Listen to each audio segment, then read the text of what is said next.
या कहें अचानक ऐसा कुछ हुआ कि भाई इस जो भौतिक संसार है इसमें क्या रखा है, जो मानव जीवन का उद्देश्य है वो तो है भगवान की प्राप्ति करना। तो इस तरफ अगर हम जाते जाएंगे तो भौतिक चीजें तो बहुत सारी इकट्ठी कर लेंगे, लेकिन भगवान से उतना ही दूर होते जाएंगे। कि तो आश्रम में आके रहता था, वहां पे जो सेवाएं चलती थी उनको करता था, तो महापुरुषों से बात होती रहती थी। तो उन्होंने भी कहा भाई आप चाहे तो आश्रम में आके रह सकते हैं, आप जीवन भर ये सेवा कर सकते हैं।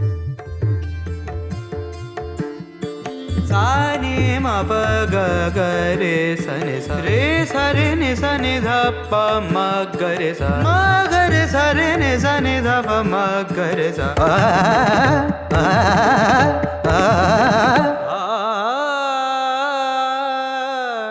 सुनो।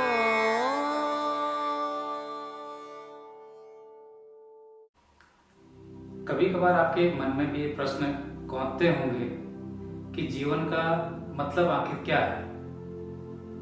क्या पढ़ाई लिखाई में अपना पूरा समय व्यतीत करना, रोजी रोजगार के लिए अपने कड़ी मेहनत करना, माता पिता की सेवा करना, सामाजिक कार्य करना, या फिर भगवे वस्त्र पहन के, गेरुए वस्त्र पहन के किसी आश्रम में सत्संग करना, या संन्यास आश्रम लेना, या समाज से दूरियां बनाकर फिर भी समाज के लिए कुछ अच्छे कार्य करना, पुनीत कार्य करना। आप भी सोच रहे होंगे कि हम आज इस तरह की बातें क्यों कर रहे हैं। मैं आपको आज जिस गुरु महाराज से मुलाकात कराना चाह रहा हूं, मैं आज गदरपुर में हूं, हरिपुरा गांव में उपस्थित हूं, और आपकी मुलाकात एक ऐसे गुरुवर से कराना चाहता हूं जिन्होंने पहले का जो जीवन था वो तो हम जैसे जनमानस के लोग हैं, सामान्य जीवन उन्होंने व्यतीत किया, खेती किसानी से भी उनका वाक़या रहा। उन्होंने अपनी पढ़ाई लिखाई की, उसके बाद देश में और विदेश में कई वर्षों तक जॉब किया, फिर उसके बाद उन्होंने अपने गुरु के आश्रम में जाकर के एक नई जीवन की शुरुआत करी। आइए हम जानते हैं आध्यात्म गुरु प्रेमानंद जी से। गुरुवार आपका स्वागत है हमारे धात सुनो चैनल पर, और हम आपका हार्दिक अभिनंदन करते हैं। आगे की बातों के लिए मैं आपसे प्रश्न तो नहीं कर सकता, लेकिन आप खुद ही बताएंगे अपने इस शुरुआती जर्नी के बारे में। नमस्कार जी सभी को। मैं जैसे इन्होंने बताया गांव हरिपुरा में यहीं का निवासी हूँ, मेरा जन्म यहीं हुआ। यहाँ बगल में गांव है, वहाँ मेरी प्राइमरी शिक्षा हुई। उसके बाद मैंने हाई स्कूल यहाँ किला खड़ा है वहाँ से किया, और इंटर की मैंने जो शिक्षा व्यवस्था वो गदरपुर इंटर कॉलेज से की है।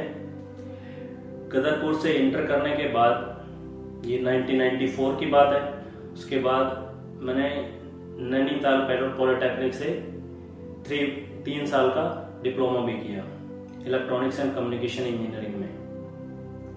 डिप्लोमा करने के बाद जैसा अभी बता रहे थे कि सभी को यही होता है, अभी रोजी कमानी है। हमने अपना जॉब स्टार्ट किया दिल्ली में, टेलीकॉम डिपार्टमेंट में ही प्राइवेट जॉब करते हुए।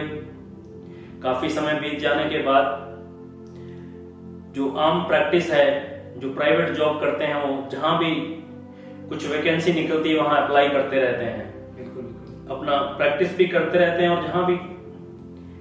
तो उन दिनों ये लगभग 2000 की बात है, सन 2000, नोकिया का एक नया इक्विपमेंट आया था जिसको अल्ट्रा बीटीएस के नाम से उन्होंने जाना था।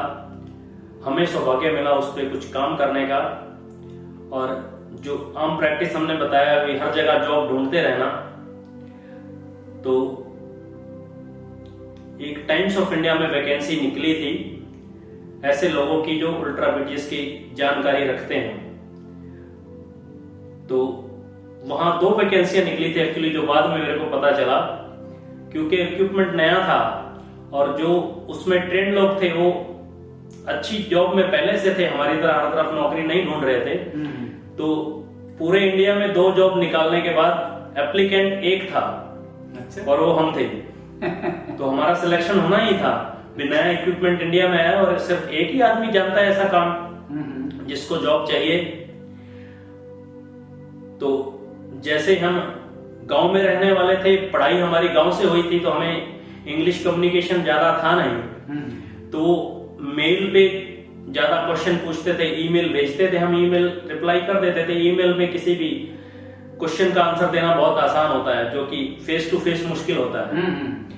तो हुआ ऐसा कि उसमें हमारा सिलेक्शन हो गया और उन्होंने हमसे पूछा, भैया आपको सैलरी कितनी चाहिए? दिल्ली में, इंडिया में उस समय हमारी सैलरी थी 9,000 रुपए। और गलती से हमने वो ईमेल चेक नहीं किया, क्योंकि इंटरनेट एक्सेस हर जगह नहीं होता था और काफी पैसे भी लगते थे उसमें। मिनटों के हिसाब से 10 मिनट, आधा घंटा के हिसाब से लोग चार्ज करते थे। कॉस्टली था बहुत। हाँ जी। तो वो ईमेल हम चेक नहीं कर पाए और एक हफ्ते बाद उन्होंने दूसरा ईमेल हमको भेजा, भाई हम आपको ये सैलरी दे सकते हैं, अगर आप इंटरेस्टेड हो तो आप हमें अपना पासपोर्ट भेजें। तो जब हमने वो ईमेल चेक किया 10 दिन बाद, तो उसमें जो सैलरी उन्होंने लिखी हुई थी वो था कतारी 1,000 दिनार। कतर की बात है। हाँ, कतर में पहला मेरा जॉब लगा, जो इंडिया के हिसाब से होते हैं 1,65,000 रुपए पर महीना उस समय का। हाँ, उस समय का। और साथ में अकोमोडेशन, एक गाड़ी, ड्राइवर, और वहां पे काम करने के लिए जो सारी चीजें चाहिए वो भी कंपनी देने के लिए तैयार थी। अच्छा। तो ऑफ कोर्स सीधी बात है, किसी को भी ऐसा ऑफर मिलेगा तो वो हाँ करेगा ही। हमने उनको हाँ किया, अपना पासपोर्ट प्रोसेस के लिए भेज दिया और कुछ ही दिनों में हमारा वीजा आ गया। फिर कुवैत की एम्बेसी से जाके हमने उसको स्टैम्प करवाया और सन 2000 के लास्ट में हम कुवैत चले गए। पहली बार विदेश जाना, और क्योंकि विदेश में तो कम्युनिकेशन का जो पार्ट है वो इंग्लिश ही है, और गांव के बच्चे जो होते हैं उनकी इंग्लिश उतनी अच्छी नहीं होती है, क्योंकि आजकल तो गांवों में भी अच्छी फैसिलिटीज हैं, इंग्लिश स्कूल में बच्चे पढ़ते हैं, हम सरकारी स्कूलों में पढ़े हुए थे। तो काफी चैलेंजिंग था वो जॉब। हाँ जी, हमने मेहनत की हुई थी, कुछ टेक्निकल नॉलेज थी, तो हम उसमें सक्सीड हुए। और फिर गल्फ वॉर उसके बाद हुआ 2001 में, जिसमें इराक पे अटैक किया था अमेरिका ने। तो उस वजह से हमको वो जॉब छोड़कर आना पड़ा। छोड़ करके क्या, भाग कर आना पड़ा ऐसा कहें, क्योंकि वो जब हम कंपनी से बात करते थे भी आगे वॉर होने वाला है, तो हमारे लिए आपने क्या अरेंजमेंट किया है, अगर वॉर होगा तो हमारे लिए आपकी क्या प्लानिंग है, तो वो कुछ जवाब ही नहीं देते थे। सुरक्षा का कोई प्रबंध था नहीं। और हमारे जो ड्राइवर लोग थे वो बोलते थे, जब पिछली बार गल्फ वॉर हुआ था तो हम 60 दिन में घर पहुंचे थे, कोई कहता था मैं 45 दिन में घर पहुंचा था। जो गल्फ कंट्रीज का सिस्टम है, जो भी वहां जॉब करने जाता है उसका पासपोर्ट ऑफिस में जमा हो जाता है। अच्छा। आप अपनी मर्जी से कहीं जा भी नहीं सकते, क्योंकि आपका पासपोर्ट ऑफिस में जमा है। नियम काफी सख्त है। हाँ जी। और कतर में भी ऐसा है, आपका पासपोर्ट तो अपने पास रहता है, लेकिन जब तक आपके ऑफिस से आपकी रिलीविंग अप्लाई नहीं की जाएगी इमिग्रेशन डिपार्टमेंट में, आप बाहर मूव नहीं कर सकते। अच्छा। हाँ जी, ये पूरे गल्फ में लगभग ऐसा है। सऊदी में भी पासपोर्ट जमा हो जाता है। तो हमारे एक नए मैनेजर आए, वो अंग्रेज थे, उनसे हम सभी दोस्तों ने मिलकर बात की, भाई अगर वॉर होता है तो कम से कम पासपोर्ट तो हमारे पास होना चाहिए, ताकि हम ट्रैवल तो कर सकें। तो किसी तरह जद्दोजहद करके ऑफिस में उन्होंने हमें अपने पासपोर्ट दिलवा दिए। और फिर जैसे ही पासपोर्ट हमारे हाथ में आए, हमने इंडिया आने की प्लानिंग कर ली। सैटरडे संडे वहां ऑफ रहता था, तो हमने ऐसा प्लान किया कि हम थर्सडे इवनिंग ही चले जाएंगे। अच्छा। फ्राइडे होगा, फिर सैटरडे होगा, संडे को जब ड्राइवर लेने आएगा उसको कोई नहीं मिलेगा, तो तब तक हम अपने घर में बैठे होंगे। फिर क्या होगा, तो हम थर्सडे इवनिंग ने ट्रैवल शुरू किया और फ्राइडे को इंडिया पहुंच गए, दिल्ली, और फ्राइडे शाम तक सभी लोग अपने अपने घरों में पहुंच गए। अच्छा। वहां से फोन आए बाद में, वो कंप्लेन करते रहे, तो हमने यही बताया भी आपने हमारी रिक्वेस्ट पे कुछ ध्यान नहीं दिया, तो हमें अपनी जान तो बचानी है। सही बात। और इस तरह से हम इंडिया आ गए। इंडिया में आने के बाद फिर मैंने गुजरात में जॉब शुरू किया। अच्छा। उस समय वहां कंपनी थी, वो पहले तो उसका नाम फैसल था, फैसल थे, फिर वो हच हो गया, हच के बाद तीसरा नाम वोडाफोन हो गया, जो आजकल सभी लोग जानते हैं। अच्छा। तो लगभग 1.5 साल वहां जॉब करके, और सबसे पहला काम मैंने ये किया कि इंडिया में आके इंग्लिश जो कोचिंग वाले होते हैं वहां ज्वाइन किया, क्योंकि मैंने इंग्लिश ना आने की वजह से वहां बहुत प्रॉब्लम फेस की थी। तो जॉब तो की, सबसे पहला काम ये भी किया भाई इंग्लिश सीखनी चाहिए, क्योंकि बाहर जाना है तो कम्युनिकेशन बहुत जरूरी है। तो लगभग 1.5 साल मैंने वहां जॉब किया। उसके बाद क्योंकि टेलीकॉम का तब उस समय बहुत बूम था, जो आप परमानेंट जॉब करते हैं उसमें आपको सैलरी बहुत कम मिलती है। 1,65,000 पर मंथ की जॉब छोड़कर मेरे को जो तब नौकरी मिली थी उसमें मेरे को 30,000 रुपये महीना मिलता था यहाँ इंडिया में। हाँ जी। तो क्योंकि हम नोकिया के पार्टनर के यहाँ जॉब करते थे, इसलिए नोकिया हमको जॉब नहीं दे सकता था। तो किसी तरह फिर मैंने वो जॉब छोड़ा, एक प्राइवेट कंपनी में फिर से ज्वाइन किया। अच्छा। और 6 महीने वहां करने के बाद फिर मैंने नोकिया में कॉन्ट्रैक्ट पे जॉब किया, जो लगभग 18 से 20 महीने चला। उसमें भी कॉन्ट्रैक्ट जॉब में उस समय पे बहुत अच्छा था, मेरे को 220 यूरो पर दिन के पर डे मिलता था। अच्छा। इंडिया में भी। हाँ। अच्छा। और मैं एक उसी जिस इक्विपमेंट की मैंने पहले बात की उसका टेक्निकल एक्सपर्ट हो गया था उस समय। एज ए टेक्निकल एक्सपर्ट मैंने ज्वाइन किया था। अभी जहाँ प्रोजेक्ट चल रहे हैं, कोई टेक्निकल प्रॉब्लम्स आती हैं तो मेरे को वहां भेजा जाता था। तो मैंने लखनऊ में भी किया लगभग 12 महीने काम उसी जॉब में। फिर प्रोजेक्ट नोकिया का चला वहाँ महाराष्ट्र में, पुणे में हेड ऑफिस था कंपनी का। तो फिर वहाँ लगभग 6 या 7 महीने वहाँ मेरा वो जॉब चला। उसके बाद वापस फिर मैं कतर चला गया। अच्छा, फिर से आप इंडिया आने के बाद? हाँ, इंडिया में। और कतर में फिर मैंने एज ए, क्योंकि उस समय जब मैं एक्सपर्ट था तो यहाँ के जो लोग थे उसमें से एक लड़का कतर चला गया था। अब मुझे पता था इंडिया में क्या फ्यूचर है, तो मैं उससे बात करता था, भाई आप मेरी जॉब के लिए बात करें अपनी कंपनी में। तो यही बोलता था, सर आपके लिए जॉब नहीं है।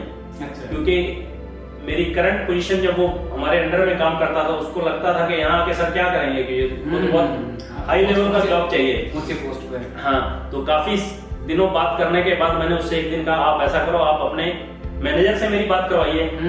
तो जब उन्होंने कंपनी के मालिक से, मैनेजर से मेरी बात करवाई, उनसे बात हुई, अपना एक्सपीरियंस के बारे में मैंने उनको बताया। तो उन्होंने ये कहा, भाई इस समय तो मेरे पास मैनेजर की वैकेंसी खाली नहीं है, अभी मेरे पास इंजीनियर्स की जॉब खाली है, अगर आप आना चाहें तो आप एज ए इंजीनियर ज्वाइन कर सकते हैं। अच्छा। और इन फ्यूचर मैं आपको प्रमोट करता रहूंगा जिस तरह से वैकेंसी यहाँ खाली होगी। तो क्योंकि कोई ऑप्शन नहीं था इसलिए, और मेरे को विदेश जाना ही था, तो मैंने एज ए इंजीनियर वहां ज्वाइन कर लिया। अच्छा। मेरे ख्याल से सन तो मेरे को याद नहीं है, मेरे को डेट याद है, 17 फरवरी को मैंने ट्रेवल किया था। अच्छा। और क्योंकि मेरे को अच्छा एक्सपीरियंस था यहाँ इंडिया में जॉब का, जब वहां जाकर मैंने काम शुरू किया, उस मैनेजर को मेरे आइडियाज बहुत पसंद आए, मैंने कुछ सजेशन दिए उन पे, उन्होंने काम किया तो उनको लगा कि अच्छी चीज है। तो 13 दिन बाद ही उन्होंने मेरे को इंक्रीमेंट देके सैलरी दी थी। अच्छा। 17 को मैंने ज्वाइन किया था, 1 तारीख को जो सैलरी आती है वो बढ़ा के दी उन्होंने मेरे को। अच्छा। और कुछ दिन बाद मेरे को असिस्टेंट इम्प्लीमेंटेशन मैनेजर बनाया, उसके बाद इम्प्लीमेंटेशन मैनेजर, फिर प्रोजेक्ट मैनेजर, और करंट जब मैं छोड़ गया हूँ senior project manager. As a senior project manager में काम करता था, और मालिक के बाद सेकंड पोजीशन मेरी ही थी, आप डीजीएम कह लो, या उसको टाइटल तो एज सीनियर प्रोजेक्ट मैनेजर था, लेकिन आप उसको डीजीएम भी कह सकते हो, क्योंकि जनरल मैनेजर तो वो मालिक ही थे। तो ये लगभग 12 साल का स्पैन था कतर का। गुरुजी, मैं आपसे एक प्रश्न पूछना चाहता हूँ कि मेरे मन में एक जिज्ञासा है, जब आप इतने अच्छे पैकेज में कतर में जॉब कर रहे थे, विदेश की जैसी लाइफ आपकी थी, बहुत अच्छे वहाँ पे सुख सुविधाएं आपको मिलती थी, तो अचानक आप 12 साल के बाद एक आपके मन में विचार आता है कि आपको आश्रम ज्वाइन करना चाहिए, सत्संग का मार्ग या धार्मिक मार्ग को अपनाना चाहिए, ये कब आपको? हाँ, जैसे मैंने भी बताया, बीच में मेरा घर आना होता था, तो यहाँ संत महापुरुषों से भेंट होती रहती थी, उनके विचार सुनने को मिलते थे, सत्संग सुनने को मिलता था। तो धीरे धीरे मन में या कहें अचानक ऐसा कुछ हुआ कि भाई इस जो भौतिक संसार है इसमें क्या रखा है, जो मानव जीवन का उद्देश्य है वो तो है भगवान की प्राप्ति करना। तो इस तरफ अगर हम जाते जाएंगे तो भौतिक चीजें तो बहुत सारी इकट्ठी कर लेंगे, लेकिन भगवान से उतना ही दूर होते जाएंगे। तो ऐसा कुछ विचार आया, तो मैं पहले कुछ समय के लिए आता था सर, जॉब करते हुए भी जब छुट्टियां मिलती थी तो आश्रम में आके रहता था, वहां पे जो सेवाएं चलती थी उनको करता था। तो महापुरुषों से बात होती रहती थी, तो उन्होंने भी कहा भाई आप चाहे तो आश्रम में आके रह सकते हैं, आप जीवन भर ये सेवा कर सकते हैं। तो होता तो वही है जो श्री गुरु महाराज जी चाहते हैं। तो अचानक मन में ऐसा आया भी, और यहाँ आश्रम भी बन गया था। अब पैसे की ऐसी जरूरत, शादी हमने की नहीं तो बच्चों की कोई फिक्र नहीं है, तो पैसे का क्या करना है। तो इसलिए मन में ऐसा आया कि ये छोड़ देना चाहिए और गुरु महाराज जी की सेवा करनी चाहिए, जैसे भी हो सके, तन मन धन से जैसे भी हम कर सके।